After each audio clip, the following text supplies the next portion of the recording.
Welcome, ladies and gentlemen, to episode season number 36, 2059-2060. Can you believe we're going into 2060s? Oh my days, I am getting old. I'm in my 70s in real life at this stage. Big episode. There's plenty of them going around at the moment since we got to the Test World Championship final. If we have a good episode, I think we make the Test World Championship final. If we have a good episode, because we're at a career high 115 points, excellent position to be in, we will overtake India, because the games we've got are huge. One, there's a World Cup going on, which we are defending champions. We play India at home for 2 tests. We play Zimbabwe for a couple of tests, Afghanistan for a couple of tests, and that is it. So the India series... In fact, the India series is just massive. The world ratings is weighing on it. And so many times we play this game and we get so far through and things are looking rosy. And it comes to the big games. You play against India and it's what can you do against the big cheese? Well, I can see in the background we've been knocked out of the World Cup. Test World Championship's gone. We finished 5th. It's an India-Pakistan final. So we're going to play India in the new iteration. Which isn't a bad performance, actually, saying that we came 5th. So the World Cup, it's won by India. Of course it is. Pakistan get 3 for 9 from their 50. But this team is just built differently. Sariq Patel, 27 years old. Never played Test cricket. 2 50s from 5 one-dayers. He gets it done. Nadeem Gol with 28 years old. He's averaging 47. He gets it done. They go to the big dance. They get the victory. We make it through to the group stages, but don't make it into the semi-finals. Bangladesh do, though. Also worth noting that England have pummeled Australia in the Ashes, winning one game by 502 runs. England's stock may be rising here. Phillips, he gets a double century. He's now averaging 55. Eldershaw scored runs against us. He's now averaging 46. Australia 189 all out. England bad again just for the hell of it and then finished them off. Test World Championship coming up. India, Pakistan. Pakistan 246 all out. India take a lead from the first innings. Gupta with a century. Pakistan 297 all out. India currently on the chase 25 for none. And just for some context around our Test World Championship, 52 points is actually quite reasonable. We've had a couple of down years, but we've had a 67, a 53, a 71 where we made it through to the final. And finishes-wise, we've had a 3rd, a 2nd, a 5th, but quite often find ourselves in the 6th or 7th position. So I think overall, finishing 5th is quite good for us. Sonny John, I need you to play some cricket because you've got an 83 average in the second team. That's phenomenal. We've got a Ramkisson coming through, 20 years old with a 73 average. That's pretty good. A. Donovan, 32. You look at this, he's got all these amazing second statistics. Didn't play one first-class game. And we've got Lanzo Moabir coming through, 19 years old with a 63 average as well. So there's some good stuff coming through. We might have another leg spinner on our hands, ladies and gentlemen. There's H. Nolan here, and we're going to need one because Ramasaron's about done. But Hollis Nolan, 45 wickets at 18, strike rate of 31, and he's young. That is a really good place to be. Sherwin Anderson, 22 years old, 87 wickets at 19. Like, literally just lighting up tournaments. Both can hold a bat, average more than 10. I know it's very lightweight, but they've had phenomenal seasons. India at home. India and Pakistan, this annoys me. India and Pakistan... joint winners of the Test World Championship. It finishes tied. Oh, what a game. What a game. 72 from Mongia. But 226 all out. They managed to scrape across the line. What went on? They had a partnership as well. They were level and then a wicket with literally the final delivery of the game calls it a tie. But if we check the Test World Championship, it's another victory for India. That is about 4 of those that should have been a tie. But we've got a difficult task. We're going up against India in the final. Huge implications to the world ratings. And our ageing bowling attack could be a problem. Because Peters is now 36. And with the bat, Sonny Elford is 35. We're not going to go with the team that it wants. It does mean we leave out Sinclair, who's 24. He's got 3 ODI centuries. But Pelton Campbell has been phenomenal for us when he's played. But again, sneakily old, 32 years old, but averages 50. It means he averages 50. Singh averages 47, Fredericks 37, Moore 40, Joseph 46 from his 20 games, and Bennett, I still don't know what you're doing in the team, but we've got no other alternative. With the ball, we've got lots of depth. Interesting that Rose has never taken a fifer, and he's now 33. 56 wickets at 29, 61 strike rate, 2.9 economy rate. He just doesn't get it done on the level that you would want. We've gone for a spinner's deck against India. Before I commit to that, I'm going to check the world ratings and just see what bowlers they've got. Hazer is a right arm fast medium. Singh is a slow left arm wrist spin. I don't think it matters what we do. I genuinely don't, because they've got 3 spinners. So spinning deck definitely is not the way to go. We're not very good on a batting deck. So I'm going to go seamer's deck. And we're taking 3 seamers into the team and 1 spinner. We're playing the extra bat in these conditions. Who is it going to work out? 2 test matches against the big cheese. Against how many times in a row? 3 times defending test world champions. They beat us in the test world championship final. Can we get revenge at home? Everything says no. India doing Indian things, aren't they? They score 500. Gupta and Mahindra with a huge partnership. They had a retired Hurt to start with, but 241 they put on here. And then just gnarly, consistent throughout. Like the guy batting down at number 7 averages 40. And a first class average of 50. Pandya coming in at number 8 averages 25. They are on a complete another level. 200 runs behind. We're asked to follow on. We don't do bad here. Yeah, we're 2 down for nothing, but 70 from Moore, 70 from Joseph, 64 from Bennett. Isn't that bad for us?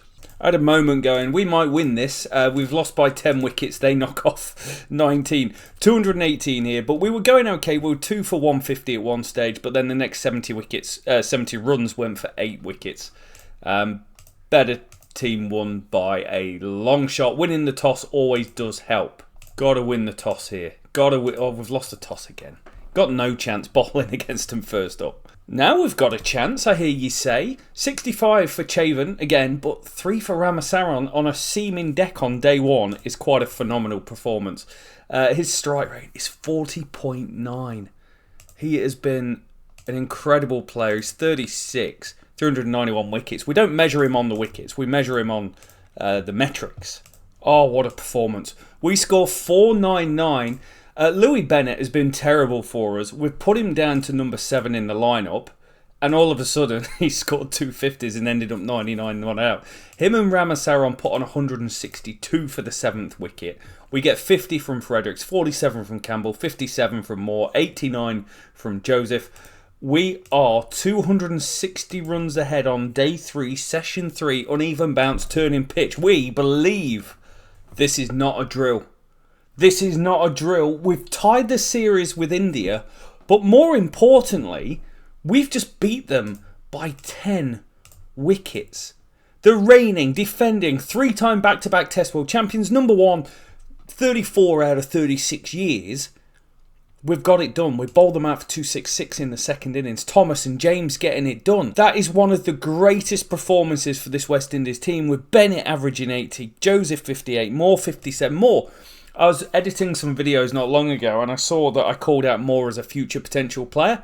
78 test matches down, 12 centuries, averages 40. Wonderful player. Good pretty much from everyone with the ball. Ramasaran good. James good.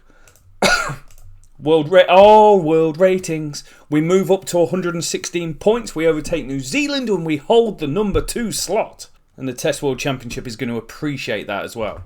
But at the same time, for all the raving and ranting we're doing about being on 116 points, interesting, 116 points in a few seasons would have actually been ranked number 1 in the world, but India's dominance is just different level. ODI in 7th, T20s in 7th. We can't mess this up going up against Zimbabwe, who we beat 2-0, 2-0 the last times that we've played. I just want to show you the highest partnerships that we've had.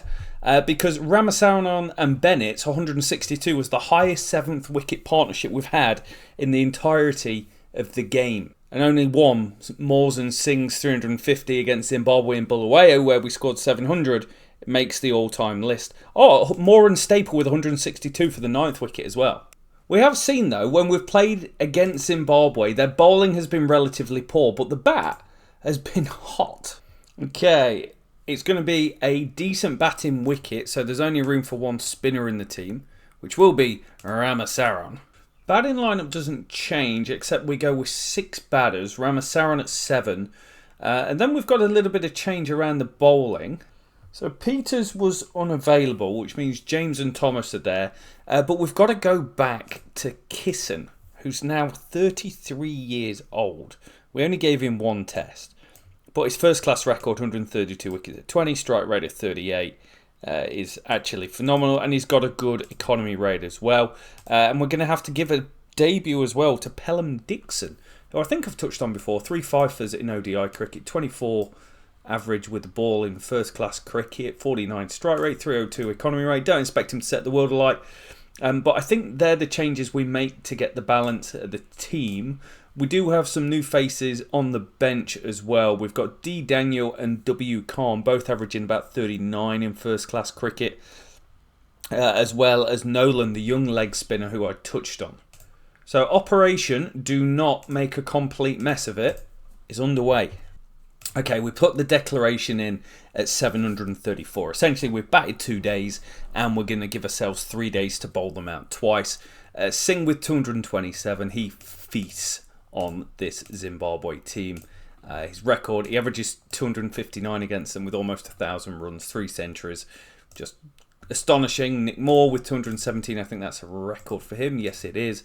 And we get another century from young Joseph as well. So 3 days to bowl them out on a pitch that hasn't really broken up.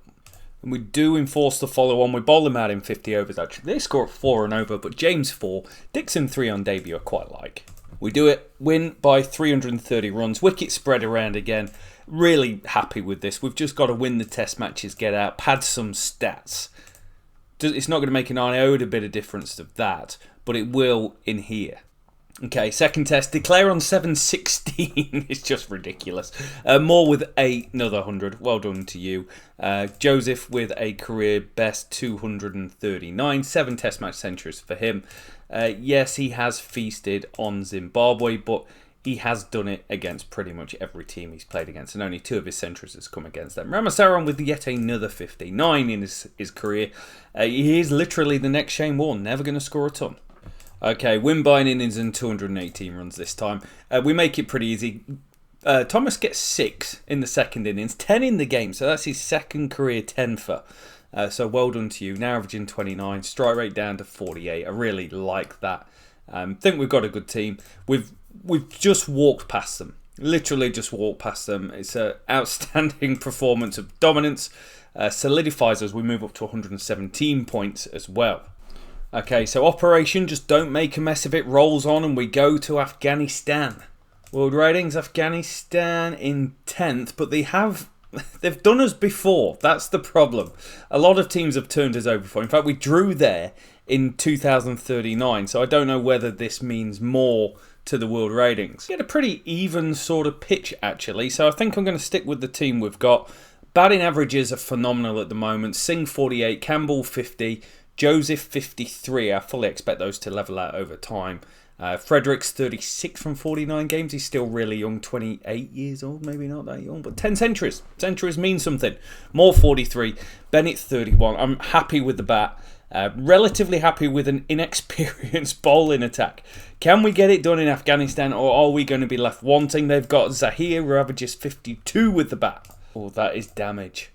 That is damage. Akram scores 100. Bats beautifully, averaging 36 in his career. But they get big partnerships, 165, 83 for the 6th wicket. They kept us at bay. We never really looked like bowling them out in a hurry. So we're 415 behind. Oh God, we're back here, aren't we? 69 for 3. 136 behind. Bennett 79 on that. Oh dear me, we're about to undo the good work. We're going to need 384 to win. James with 4, Ramasaran with 3. Oh no, this is not looking good. Uneven bounce. It is going to take something very special from this team to knock off 384. Lose by 51. All that hard work. One change for the final test. We go with 2 spinners on more of a spinning deck. We score 300, but only just. Fredericks with a ton, but Rose and Dixon put on 76 for the 8th wicket. That's the only reason we're in the game. Okay, 91 run lead. This is better. Ramasaran with 4. They do offer good resistance at the top of the order, but we bang through the back end. That's a good place to be. Now, we're going to lose a day for rain pretty much, and we're going to be batting during it. It's going to be close. They need 350. Fredericks with another 50. We did well in the conditions we were batting in on day 3, but this is way too close to go and lose 2-0 in Afghanistan. Uneven, sharp turn, 350. We've got to win this. Win by 113. Where was this first game? What is the damage of that performance? There's a lot to not like about the batting. Pelham Dixon, Nick Moore all came down to earth after the easiness of the Zimbabwe series, and it doesn't hurt us too bad because we drew there last time. 114 points. Obviously doesn't hurt the Test World Championship either.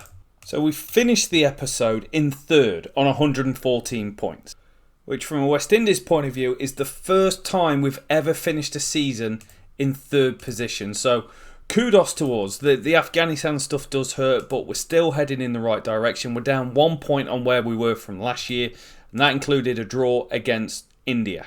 Our form in Test cricket is actually really good. Since season 32, we lost to Australia once, we lost to India once, and the World Test Championship. But the draws, Bangladesh, India, Afghanistan, Pakistan, New Zealand, we're doing well. I think I'm reassuring myself after 36 years and God knows how many hours of playing this game. We are still okay. We are still heading in the right direction. But England are a problem because they're starting to get really good. Ramasaran, number 1 in the world with the ball. 37. Is there anything left in him? But that will do it for today. We'll be back. Season number 37 next time around. Be a big season because it's World Test Championship, so it's one we're going to play a lot less games in. But if we can get, Bangladesh, Sri Lanka, Australia, we've got a good chance of getting towards the top. Thank you so much for watching. We'll catch you next time.